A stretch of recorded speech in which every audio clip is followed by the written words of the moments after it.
നിയമം വിശുദ്ധ മത്തായിയുടെ സുവിശേഷം 25 അധ്യായം 11 മുതൽ 19 വരെയുള്ള വാക്യങ്ങൾ. പിന്നീട് മറ്റു കന്യകമാർ വന്ന് കർത്താവേ, കർത്താവേ, ഞങ്ങൾക്ക് തുറന്നു തരണമേ എന്ന് അപേക്ഷിച്ചു.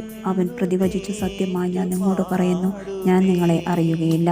അതുകൊണ്ട് ജാഗരൂകരായിരിക്കുവിൻ. ആ ദിവസമോ മണിക്കൂറോ നിങ്ങൾ അറിയുന്നില്ല.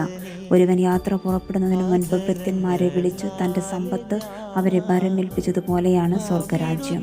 അവൻ ഓരോരുത്തൻ്റെയും കഴിവനുസരിച്ച് ഒരുവന് 5 താലന്തും മറ്റൊരുവന് 2, വേറൊരുവന് 1 കൊടുത്ത ശേഷം യാത്ര പുറപ്പെട്ടു. 5 താലന്ത് ലഭിച്ചവൻ ഉടനെ പോയി വ്യാപാരം ചെയ്ത് 5 താലന്ത് കൂടി സമ്പാദിച്ചു. 2 താലന്ത് കിട്ടിയവനും 2 കൂടി നേടി. എന്നാൽ 1 താലന്ത് ലഭിച്ചവൻ പോയി നിലം കുഴിച്ച് യജമാനൻ്റെ പണം മറച്ചുവെച്ചു. ഏറെക്കാലത്തിന് ശേഷം ഭൃത്യന്മാരുടെ യജമാനൻ വന്ന് അവരുമായി കണക്ക് തീർത്തു.